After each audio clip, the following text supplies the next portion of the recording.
Bonjour à tous, petit point d'information concernant notre dossier de casse moteur. À ce jour, nous sommes désormais plus de 3000 membres sur le groupe Facebook dédié à ces moteurs.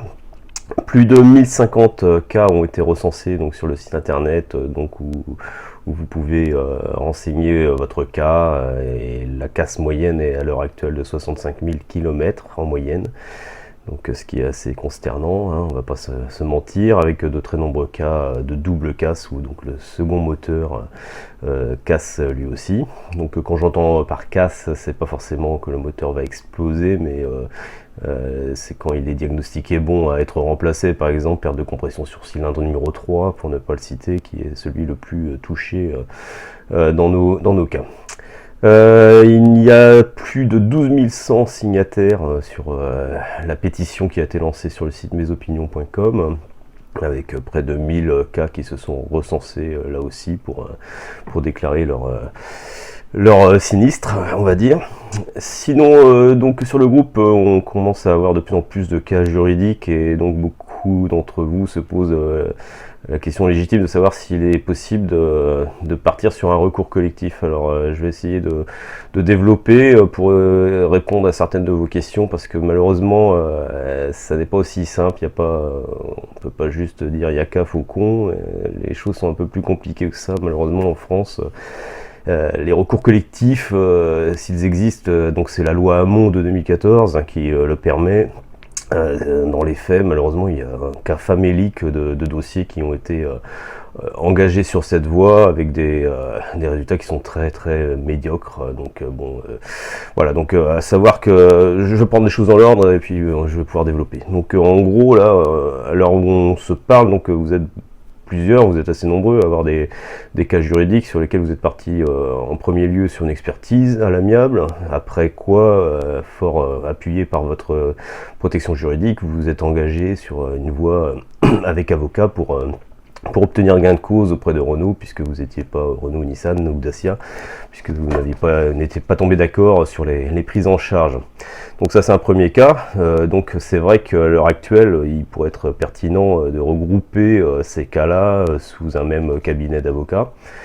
Voilà, reste à voir lequel serait le plus pertinent pour ça. Moi, je pense que ce serait effectivement des avocats spécialisés en automobile qui seraient les mieux placés pour ça. Il faut savoir qu'en face, Renault dispose d'un bataillon juridique, un arsenal juridique qui ne se laissera absolument pas faire, ça c'est évident. Il faut savoir à quoi s'attendre, sur quoi on s'engage.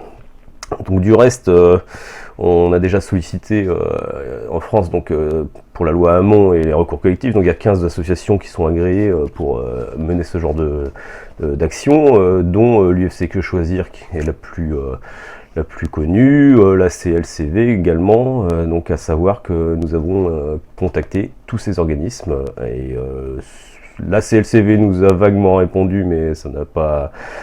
Il y a juste eu quelques échanges, mais ça n'est pas allé plus loin. L'UFC Que Choisir avait réagi en mai 2019 et avait tapé du poing sur la table, et c'est ce qui avait été permis de médiatiser un petit peu cette affaire. Mais depuis, force est de constater qu'ils ont totalement laissé tomber, et la raison évoquée, on peut la comprendre, on peut l'entendre, c'est-à-dire que de leur point de vue, ils ne peuvent pas aller plus loin tant qu'il n'y a pas eu de condamnation à titre individuel.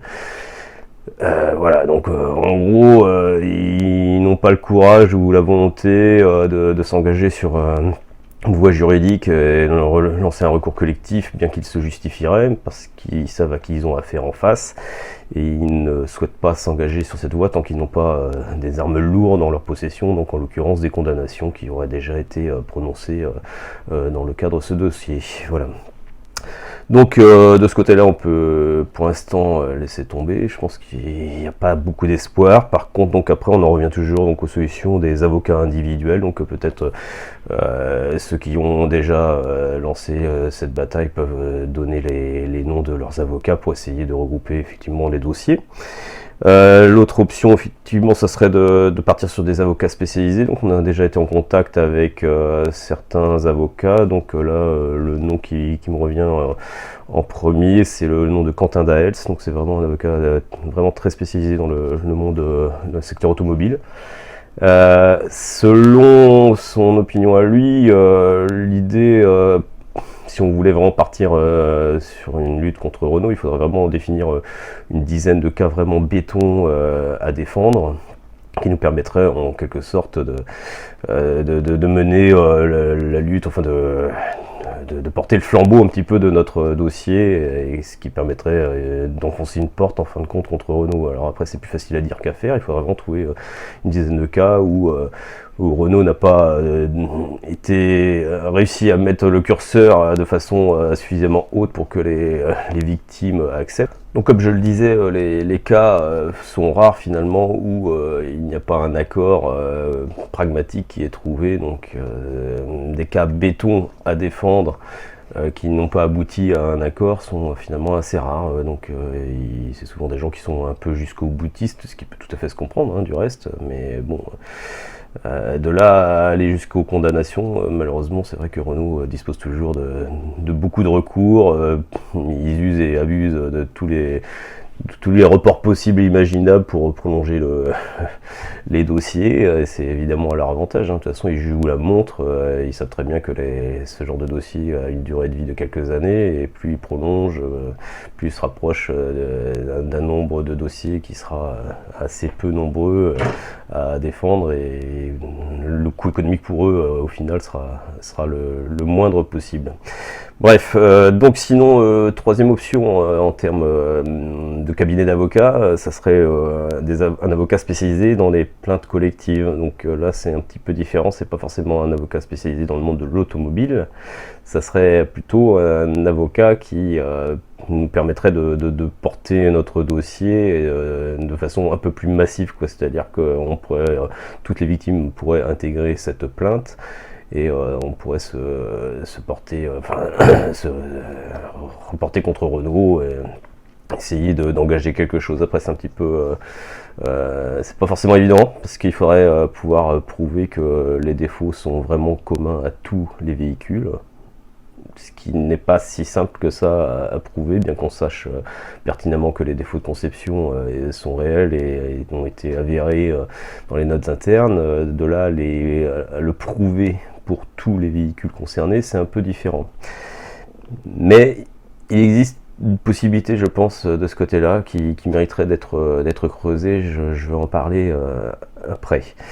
Une autre option, donc, ça serait le recours collectif européen qui a été adopté donc fin novembre 2020. Là, donc c'est vraiment dans les tuyaux maintenant cette histoire. Donc concrètement, suite au Dieselgate, au niveau européen, ils se sont rendus compte qu'il était peu possible d'engager des démarches, des recours communs, collectifs contre des constructeurs automobiles quand ils ont triché sur les rejets, enfin les homologations des véhicules, par exemple.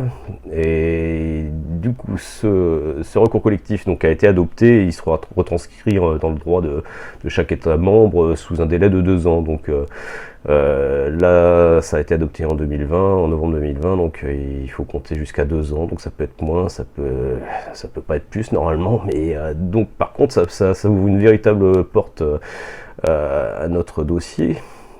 Cependant, il faudra être un peu patient. Je doute fort que ça soit adopté dans les semaines qui viennent, car quand ce texte sera adopté, techniquement, n'importe quel pays pourra ouvrir un recours contre le constructeur mis en cause, donc Renault, Nissan en l'occurrence, et donc libre à chacun, qu'il soit membre d'un autre pays ou pas, d'intégrer ce recours. Donc concrètement, même si en France on peut se douter que, parce que là aussi ça sera il faudra porter ce recours derrière une association qui sera vraisemblablement de l'ordre UFC Que Choisir ou CLCV certainement. Donc si en France on peut penser qu'il y aura certaines réticences pour X ou Y raison, par contre on peut aussi raisonnablement penser que dans des pays comme l'Angleterre qui sont largement touchés aussi par les Nissan, en Belgique ou d'autres pays, on peut aussi supposer que des recours pourront être ouverts dans ces pays-là, ce qui donnera la possibilité aux autres pays, aux autres consommateurs des autres pays d'intégrer le recours, même s'il a été ouvert dans un autre pays que le sien. Donc c'est une piste intéressante, un véritable espoir, mais pas à court terme, quoi. Donc sinon, le dernier point, donc c'est pas que c'est un peu plus tordu, c'est que depuis 2017, Renault est mis en cause, donc ils font l'objet d'une information juridique, judiciaire, ouverte par le pôle santé du parquet de Paris. Donc en fait, Renault est clairement impliqué dans son propre Dieselgate, donc ça concerne un certain nombre des véhicules de l'époque. Diesel. Donc l'ISAT, là, c'est un organisme situé à Nevers, là, qui est spécialisé dans les métiers de l'automobile, et ils ont été sollicités pour vérifier tout ça, et il s'avère qu'effectivement il y a des dispositifs qui ont été mis en place sur ces moteurs-là qui font que pendant les tests d'homologation, évidemment, le véhicule se comportait d'une manière et sur la route d'une autre façon. Donc ça, c'est avéré, c'est prouvé, ça c'est clair et net. Après, les constructeurs mis en cause argumentaient du fait que c'était pour le bien du moteur, en gros, que c'était pour protéger le moteur. Donc ils se retranchaient derrière ça, puisqu'effectivement techniquement il était possible d'argumenter que ils ont le droit de mettre en place ce genre de dispositif pour préserver la santé du véhicule, enfin du moteur. Sauf que là, il y a eu un jugement, enfin un arrêt qui a été rendu par la Cour de justice européenne, de l'Union européenne, donc qui date du 17 décembre, et ils ont invalidé cette thèse, c'est-à-dire que concrètement les poursuites, enfin l'information judiciaire peut continuer, et clairement maintenant les constructeurs peuvent clairement être mis en cause dans ce dossier-là. Donc ils ont perdu une bataille, l'air de rien, ça pourrait vraiment avoir de graves conséquences pour eux, puisque désormais le Dieselgate va suivre son cours, et ils peuvent désormais développer ce problème-là. Donc ce qui nous amène à notre cause à nous, puisque en 2016, à l'été 2016, en Angleterre, ils ont mené des tests, donc c'est le service de surveillance du marché des véhicules anglais, il y a un équivalent en France qui possède le même nom d'ailleurs, un service de surveillance du marché des véhicules à moteur, ils ont ajouté un M là depuis quelques mois. Donc ce service-là dépend donc du gouvernement anglais. Ils ont mené des tests non seulement sur les diesels pour vérifier bien entendu, mais ils ont poussé des investigations sur les moteurs essence aussi de la même génération. Donc là, le Nissan Qashqai 1,2 litre a été testé, donc c'est l'équivalent d'un moteur 1,2 litre TCE 115. Et évidemment, il s'est distingué par des rejets de NOx, donc c'est un polluant.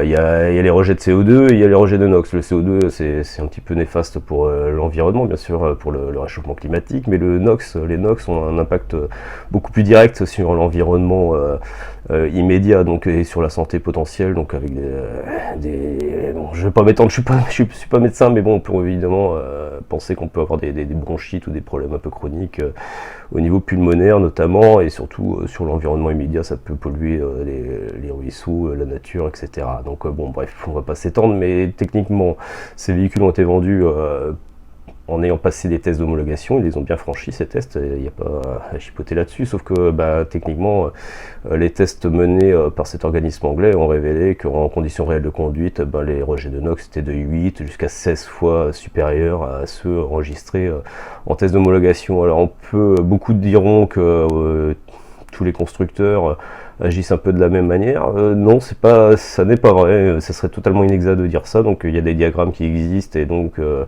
Nissan se distinguait malheureusement en mal. Il était le seul à franchir très largement la ligne rouge. Le second véhicule incriminé était une Ford Fiesta, mais qui est très loin derrière. Donc bon, on a de véritables raisons de penser, donc en tout cas sur le Nissan Qashqai 1,2 litre, qu'il y a quelque chose de totalement anormal. D'ailleurs, Nissan ne s'en est pas caché, et ils ont confirmé les chiffres qu'ils ont eux aussi reproduits, et ils avaient les mêmes chiffres en gros.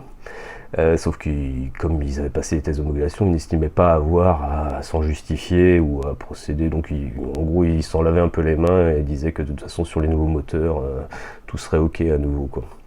Bref, ça nous amène à nos moteurs 1 litre de TCE, puisque comme c'est la même conception et que c'est le même, c'est le groupe Renault-Nissan, on peut raisonnablement penser qu'il y a quelque chose de pas très clair. Donc nos moteurs 1 litre de TCE, à ma connaissance, n'ont jamais été testés. Le service de surveillance du marché des véhicules français, je les ai encore relancés tout récemment, et on leur avait posé la question, et ils nous avaient répondu à côté de la plaque il y a quelques mois. Ils nous avaient répondu sur la consommation d'huile, mais ils n'avaient absolument pas du tout répondu sur cet aspect rejet de NOx. Donc voilà, je les ai relancés là-dessus parce que je trouve que c'est totalement anormal de ne pas avoir de réponse à ce genre d'interrogation. Donc affaire à suivre, mais si d'aventure il s'avérait qu'il y avait quelque chose de totalement pas clair de ce côté-là, et ben, ça serait un problème qui serait par contre tout à fait commun à tous nos véhicules. Donc ça serait une porte ouverte qui nous permettrait très certainement nous engager dans cette brèche pour pouvoir réclamer des comptes aux constructeurs. Donc pour l'instant, je ne dis pas que ça existe, je dis juste que les seuls tests qui ont été diligentés ont été en Angleterre, et ils ont conclu à des choses totalement normales. Donc est-ce que c'est juste un hasard et que ça ne concernait que ce moteur Nissan 1 litre 2? Pour l'instant, rien ne permet d'établir que nos moteurs n'ont pas été paramétrés de la même manière, puisqu'il s'agit de moteurs tout à fait similaires. Voilà, donc affaire à suivre. Voilà, donc merci de m'avoir suivi, et puis n'hésitez pas à vous abonner à la chaîne YouTube pour les prochaines vidéos, et puis surtout suivez-nous sur le groupe Facebook, et n'hésitez pas à débattre de tous ces dossiers. Merci à vous, au revoir.